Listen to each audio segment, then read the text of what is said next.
10 News Conference, it continues now with Massachusetts Attorney General Maura Healey, the Democrat nominee running for governor. Good morning, Maura. Thanks for joining us.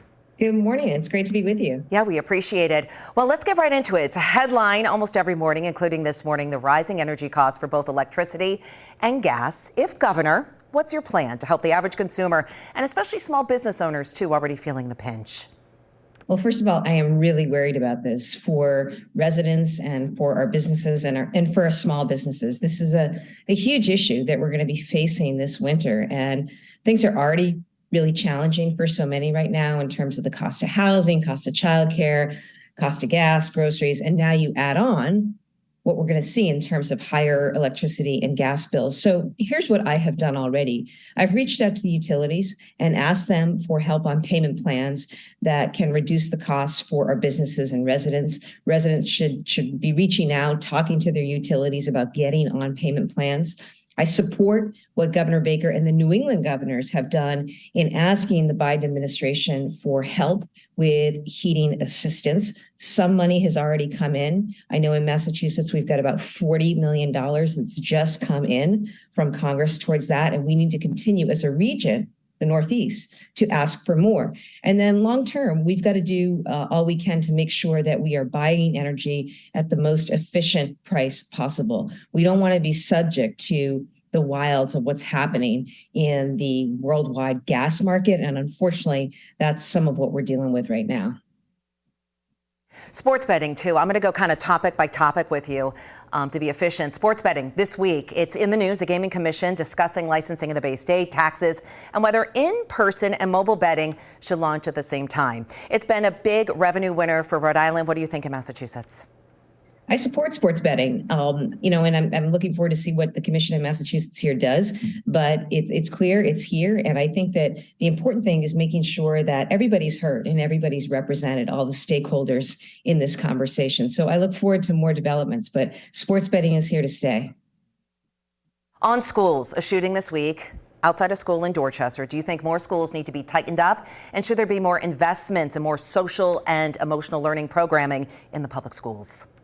Anytime you see gun violence in a home, in a community, and certainly in a school, it's so upsetting. And I think that what we need to do is a few things. One, invest in those violence prevention programs, particularly those directed at our young people. What is going on in terms of after school programming and the like, in terms of activities? That's really, really important. Two, the focus on mental health and wellness and well-being, especially for our young people. That continues to be something that we've really got to prioritize. And that's work that needs to happen both in school and outside of school. And three, we need to continue to enforce gun laws here in Massachusetts and in the region. It's one way that we reduce gun violence, but I think the focus has to be on what are the root causes of this violence, particularly when we see it happening in a school or in a playground. There's a lot going on there. And so let's get at those kids, let's intervene, and let's give them the support so that we prevent future acts of violence. That, I would imagine, has to do with affordable housing, which is a big topic right now. And that brings us into my next question for you. 1 in 10 people in Bristol County right now are living in poverty. That's according to the Census Bureau. That's nearly 2 in 10 in New Bedford and Fall River, too. So as governor, if elected, what would you do about that right now? First of all, I'm a governor who understands and supports and champions the South Coast. Recently, when I went after the opioid manufacturers, I am putting $50 million of that money directly into programming for New Bedford and Fall River around recovery and treatment and care. I have, over the years, supported efforts to rehab properties and fix up neighborhoods in Bristol County. Basically, you need to have a governor who understands the needs of Bristol County, and you hit the nail on the head. Right now, it's housing. It's housing, and we need to grow the availability of housing. I mean, with housing costs topping $500,000 in Bristol County, and yet the median income is still around $50,000, $60,000. We've got to do more. And so we need way more housing units. We need to make sure we have housing located near transportation as well.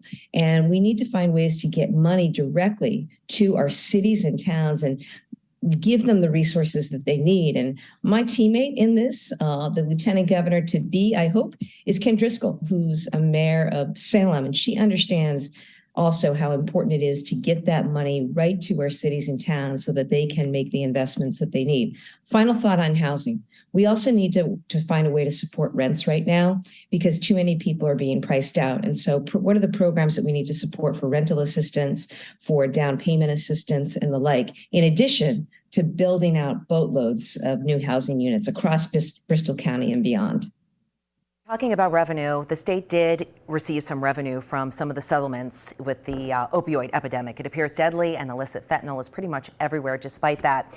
How would your role shift from prosecuting those who you see as largely responsible as your role from Attorney General? How would you shift that as being a governor? I'm sure you'd want to invest in more recovery programs, but what else can you do? What other steps can you take as governor that you perhaps were limited in your last role, your current role?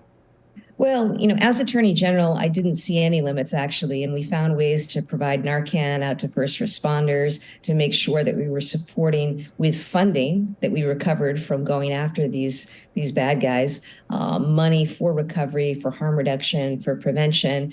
I will tell you that as governor, that is only going to continue, and I will double down and make sure that across our state agencies, we are finding ways to support our cities and towns, specifically with the treatment options that they have, with services for substance use disorder, with services for housing. We're never going to solve the addiction crisis that we have in this region until we invest also in long-term housing for those in recovery. All of this ties together. And I think as governor, you've got to come at it from the health and human services perspective. You've got to come at it from the housing perspective. And overall, you've got to make it something that every agency has on their radar, because fundamentally, we're not going to have healthy communities unless our family members and loved ones are healthy and have a path and access to beds, to treatment, and to long-term housing. And while we have done an awful lot of work in this region on this issue, obviously, overdoses continue to be out there. People continue to suffer. I made it a top priority early as Attorney General, and I will make it a top priority as governor. Balance of power. Let me ask you about this. If elected, the Democrats will pretty much be in control of the Bay State, right? Both in the corner office and the legislature.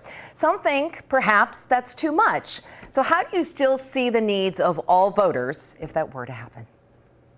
Well, I'm somebody who never imagined being a politician, and I just sort of happened into this because of my work in the Attorney General's office. It's what inspired me to run to be Attorney General. And I don't even think in terms of party. I think about delivering results and meeting people where they are, meeting our small businesses where they are, and figuring out the ways to solve problems. I'm not beholden to anybody. I have a record of standing up to powerful interests and forces. And I can tell you as governor, I'm just going to do whatever I think is right and in my judgment in the best interests of the people that I'm elected to serve. The movement to defund police departments, that was a big deal about a year ago. That movement seems to be kind of slowing down. I want to ask you where you stand on that. It was wrongheaded. I mean, we need to be funding police officers and police departments. As Attorney General, I was proud to always stand behind legislation that provided more resources and support to police.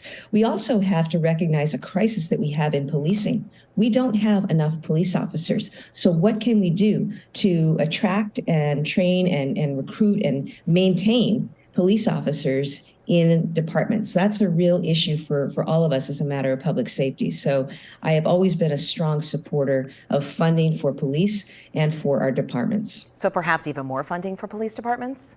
I think it's necessary because right now departments are lacking recruits. I mean, they don't have enough. Men and women are working overtime after overtime shift and forced on because they just don't have enough bodies to cover all the work that's out there. So we need money to make sure that we are recruiting people into academies and police departments. And also, you have to recognize the nature of policing has changed. I mean, how many calls for domestic violence situations or for overdoses or for mental health issues? And our men and women in blue need to have the resources and the training to be able to deal with these situations. And so, I just think we need to focus there and also the mental health of our first responders. We need to make sure that they, as the people responsible for caring for the rest of us, are getting access to the mental health services, the wellness services that they so desperately need, witnessing what they witness in their line of work. Absolutely. Toxic stress is a big problem that we know about from first responders, too. Let's move right along to student loan forgiveness. This is big right now, too. It's kind of a mess with the current administration. Who gets it? Who doesn't? Do you want to see some sort of student loan forgiveness on a state level? And if so, for who and how? Absolutely. And, it's unfortunate that this has become political because, honest to God, I've been working for 8 years going after some of these predatory for-profit schools or loan servicers that were really raking it in and taking advantage of student borrowers who were vulnerable. We need to have loan forgiveness out there. We need to have programs for that. I mean, think about how people are being held back right now with student loan debt. And I'm not talking about people in their 20s or 30s. I'm talking about people in their 50s and 60s. So we've got to figure out a way to provide some relief, including for those who've chosen to go into public service jobs or public interest jobs. So there's a sensible way to do this without giving away the store and writing everything off. I'm not for that. I am, though, strongly for a program to provide relief to students because it holds us all back. So it's about compromise. So how would you describe yourself then today as a Democrat when the party seems to be split between so-called progressives and conservatives? Where would you describe yourself on that spectrum, if you can?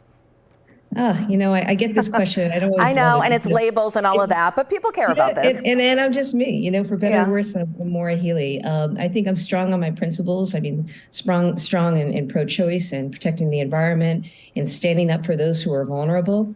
I also think I'm a person of compromise. I played basketball, and my role on the court was that of point guard. And you really have to get everybody working together. And that's how I view governance. That's how I view leadership. I'll be strong on my principles and standing up for things that I deeply believe in. But to solve the urgent problems of today, no matter where you are in the party or your views, we've got to be working together to deal with affordability and housing and transportation and climate change and the like. And that's the kind of spirit that I want to bring to this endeavor, should I be privileged enough to be elected governor. And you're running as a team, which is different from Rhode Island, where the lieutenant governor and governor, I mean, they're kind of running together this year, but traditionally they don't, and legally they don't. But how can you pitch it to your constituents out here as far as your lieutenant governor goes? You brought up Kim Driscoll. Why her? Why now? Why with you? Kim Driscoll is a can-do, action-oriented person. She also played ball at Salem State, and I like that. But she has been, most importantly, an incredibly successful mayor in the city of Salem. And what she's done for economic development, housing, creation of jobs in Salem is something that is really exciting to think about as we think about both Bristol County, the South Coast, and across this state, what's possible. And more than anything, I think Kim and I share the view that we're here to get the work done. We're here to work with people at the local, state, and federal level, with business community, with our nonprofit community. We're just about getting things done. And I think that's what excites me most. The state and the country has never seen two women either elected, one and two, in these positions. And so you might I think be making that's history exciting too. again. I think it's our time. And I think that more than anything, our resumes show that we have the experience and the competence to lead right now. I want to end on kind of a lighter note. You're from a big family. You mentioned you're an avid basketball player in college, too. What else, Maura, personally motivates you in your free time in the state? Like, where can we find you this weekend? What are you doing besides campaigning? Oh, God. I mean, this weekend, I'm sure, I don't know, the team hasn't told me. It'll be out at different campaign events. But, I love going to watch my nieces and nephew play their ball games and sports on the weekend. I love going to flea markets, bookstores. I love going to the grocery store. I mean, I'm pretty basic in terms of what I like to do. I think that I love to spend time outdoors, too, in the woods and taking in. We're so lucky here in New England. No matter what season it is, we have the opportunity to get outdoors and the like. So that's a little bit about who I am. I'm certainly turning from Red Sox season into Celtics season right now. I've done my mind shift there, and hope we can have better with that season. But I hopefully will have a chance over the next 5 weeks to bump into as many people as possible and love to continue to hear what's on the minds of people in our region. That sounds good. All right, well, we thank you for your time.